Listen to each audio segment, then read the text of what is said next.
Virgin Islands School of Technical Studies celebrates 5 years of technical education in the Virgin Islands. Top Cop shed light on prostitution. Ford charge in Virgin Gorda drug bust. Hoax targets Honorable Vincent Wheatley. Janice Blyden table setting in junior chef contest to take center stage. And WhatsApp sues NSO Group. These and more stories on 284 News.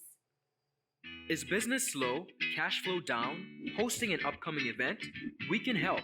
Advertise with 284 Media and take your business or event to the next level by enhancing your present marketing and messaging strategies. Allow our team of experts to create a personalized ad that sets your business apart from all the rest. This could be your business or event. So, what are you waiting for? Contact our marketing team at 284media at cctbvi.com. Advertising with us works. The Mighty Sparrow. Chocolate City, Tortola's BVI. I'm coming to you. You ready? November 16, 2019. It's Tico's 50th anniversary and celebrating Ticolipso. You hear me? A community calypso fundraiser. I can't wait to see. It's going to be fantastico. Yankees gonna Sparrow take over.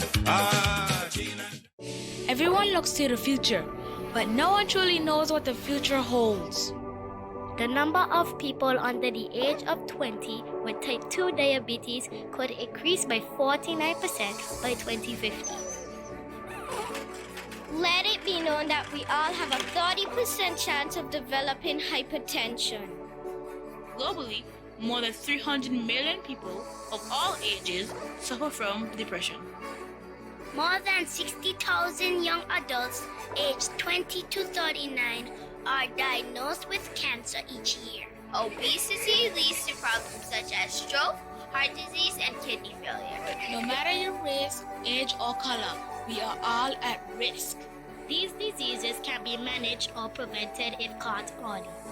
But with the right medicine and the right doctors to keep us on a path to live a robust and healthy life, we will live well.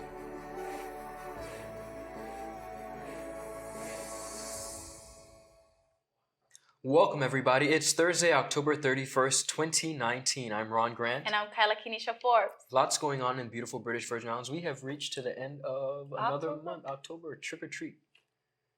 Treat.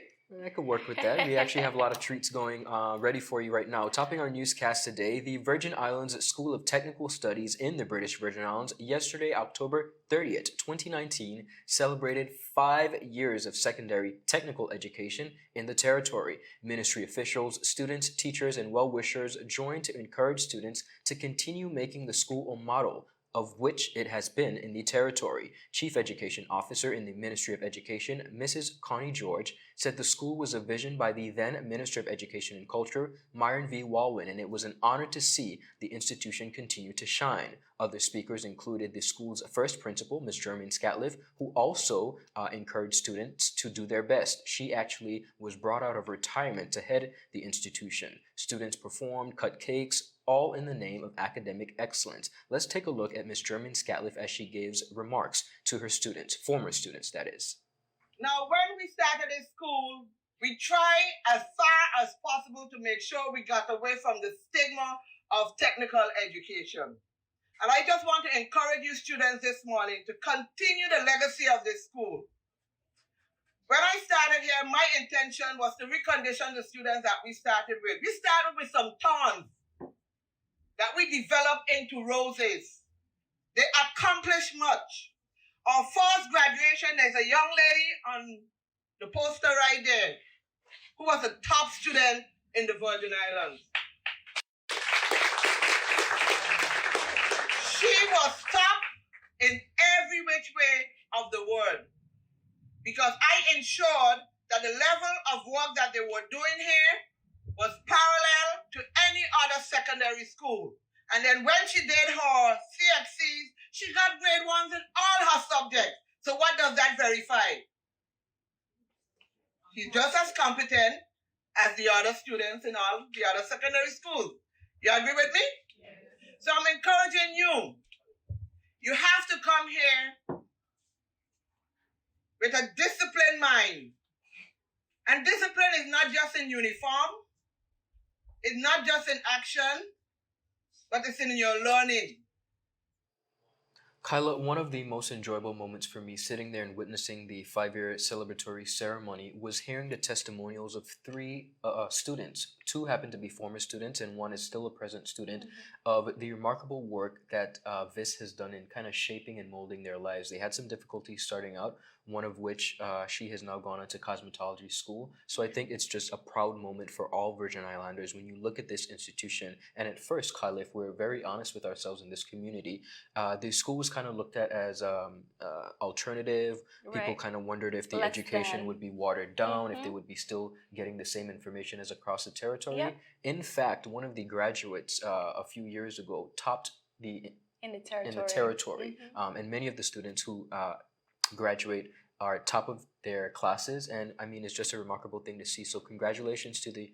Go ahead. And to be honest, Ron, I think in the territory, we look at our trades as something less than, and I think 5 years later, with this school, the trade is more in a light where we can see these as possible careers and just going down these roads. So this is a great thing for the BVI. I agree. So congratulations to the wonderful folks over there at VIST and the students as well. You guys are doing an awesome job. Many of them are my former students, so keep it up. I was super proud to see them excelling. Good job. Great.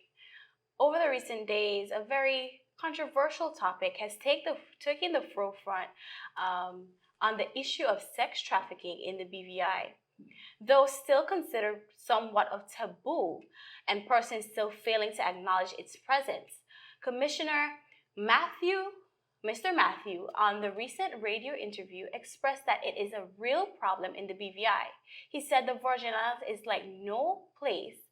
is no different than any other society that are policed around the world.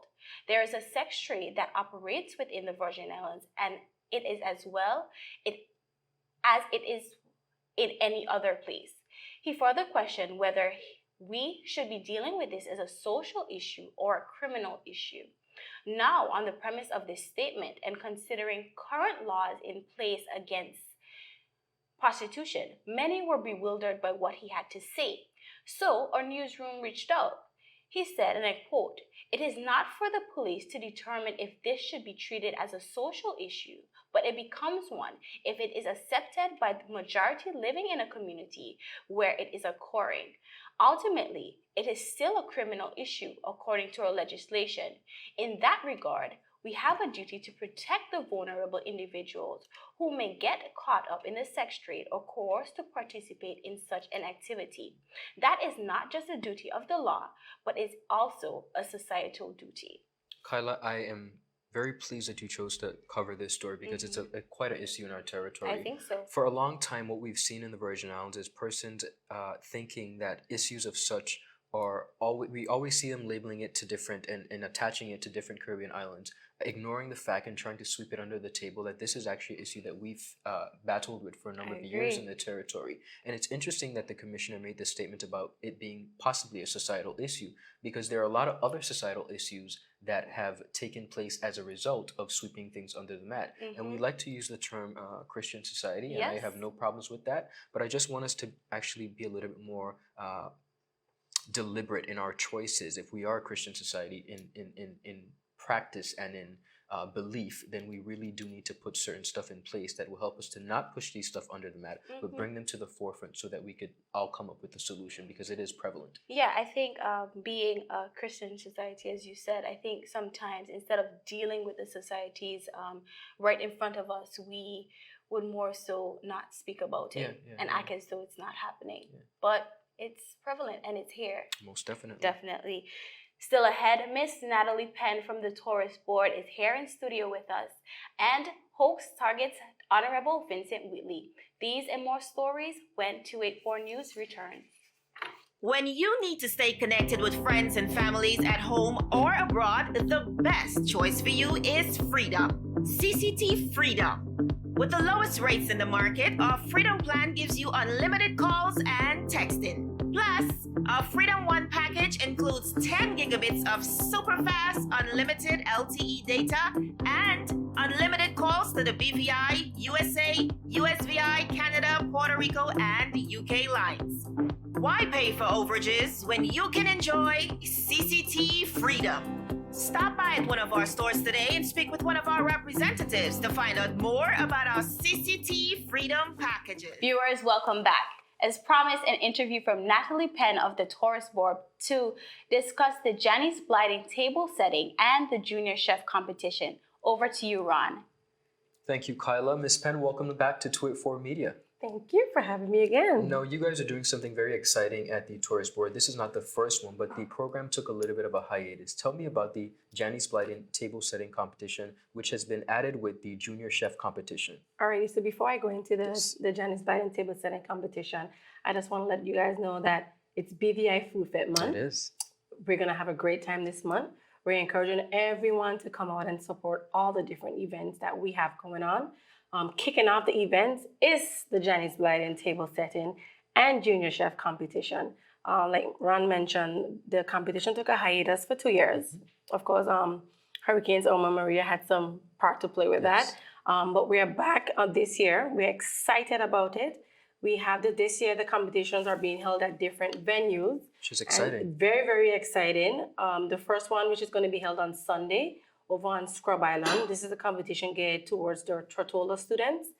It's at 11 a.m. at Scrub Island. We have 10 table setters. Wow. And we have 4 junior chefs. That's a lot of students. I know. So the students they've been practicing for the past 2 weeks. The table setters, I'm very excited about it because the girls are going all out as it relates to learning how to fold their napkins. So there's like a competition between themselves as it relates to who has the better design as it relates to the napkin folding. Miss Kimberly Ryman, she worked at Scrub Island, and she's the one who's hosting or assisting us with the practice sessions for the table setters. And then Chef Chloe, she's gonna work along with the junior chefs. No, Natalie, this competition, I think, does something very significant for the youth of the Virgin Islands. Too many times, young persons particularly, have not an understanding of culinary delights or simple stuff like what spoons they should use, what forks they should use, working from the outside in, little rules like that. So I think this competition really solidifies allowing them the opportunity to grasp and introduce them to that craft. From your vantage point, what do you think it does for the young people? For me, it gives them an opportunity to see the difference between service versus servitude. Because I find a lot of time our youth look at weighing tables or working behind the bar or being mixologists as I'm serving people. Right. But it's more than serving people. You look at it as you're doing something special for someone and going out of your way to make somebody feel special. When I had the meeting with the young ladies at the first practice session, I mentioned to them, I wish I had learned this, prior, because when I went away to college, I had to work in a restaurant, and that paid my gas and my insurance for my car. And I had to learn these things when I got there, and they have the opportunity for free to, harness these skills that could take them throughout life, and beyond. Most definitely. Now, the competition is only one part of the BVI Food Fest. I mean, just a ton load of activities. I mean, I don't know how you guys keep up with the BVI Tourist Board, but tell us a little bit about some of the other activities. All right, so I didn't talk about the Virgin Gorda competition. So we're also having a table setting and junior chef competition over in Virgin Gorda. That will be on Tuesday of next week. It's the venue is at the Sugarcane Restaurant, and it starts at 6 p.m. in the evening. Up next will be the Barefoot Gourmet Soiree. That's something that I'm really proud of as well, because the proceeds from the Barefoot Gourmet Soiree goes to the tourism grants. Wonderful. That each student at each government public secondary school receives once they receive the highest tourism grade at graduation. And we provide the tourism grant based on the Gourmet Soiree and also the proceeds from the Janice Blyden table setting competition and junior chef competition. Amazing, so amazing. I'm really excited about that. That's going to be held over on Scrub Island this year. Up next would be the Taste of Tortola. We have some amazing chefs on board. I think we have some of our locals who will be there as well, demonstrating their skills. We're excited about that. And the Taste of Virgin Gorda, that should be good as well. And of course, the Monster, the Anegada Lobster Festival. Of course, I can't wait for it. I've been actually going to that event for about 5-6 years now. Never missed a year. Good. And I didn't mention the Joss Pork Festival. Not at all, yeah. So Just for Neck, we're having our Joss Pork Festival and more. So we're offering more than just pork this year. There's something for everyone to enjoy over on Just One Night. That will be on the 17th of November, and it's from 11 a.m. to 5 p.m. So come out. We have a lot to do, a lot to see, a lot to enjoy, a lot of new, culinary delights to enjoy. When December comes, you'll get off that weight eventually. You'll figure it out. Yeah. You'll figure it out. But we just want to invite everyone to come out and enjoy what we all have to offer. We put a lot of work into BVI Food Fest month, and we just want you guys to continue to enjoy it because, we enjoy putting on a nice event for the people of the BVI. Indeed. Well, ladies and gentlemen, you heard it here first from Miss Natalie Penn of the BVI Tourist Board. Lots going on for BVI Food Fest, particularly when we wanted to highlight the Janice Blyden table setting competition and junior chef competition. We wish the students all the very best. And of course, we wish you and your team the very best at the Tourist Board. Thank you so much for stopping by. Thank you so much for having me. Most definitely. Kyla, back to you. Thank you, Ron. On the 30th of October 2019, the Minister of Natural Resources, Labor and Immigration, Honorable Vincent Wheatley, informed the public via his official Facebook page of a hoax that is being circulated using his name. Our newsroom received information from the minister's office that a message and link is being circulated urging individuals to give their personal information for the chance to receive an empowerment grant. Minister Wheatley urges persons to do not respond or give any personal information to that account or anyone claiming to represent this concept.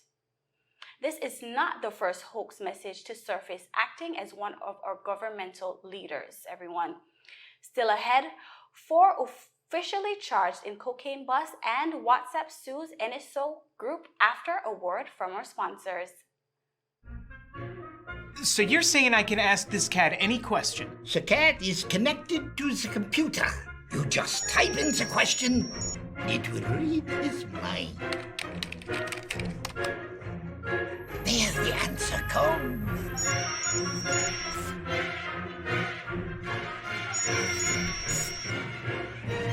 You're the man! I've been looking for this for weeks. Brilliant Hands and Minds Tutoring Services, one-on-one tutorials in math and English, intense homework assistance, academic enrichment, school projects, effective communication and public speaking development, sign language for adults and children on Saturdays only. Registered with the Virgin Islands High School Certificate Program, Brilliant Hands and Minds can help you too. Offering intense curriculum-based training to help you or your loved ones get their high school diploma.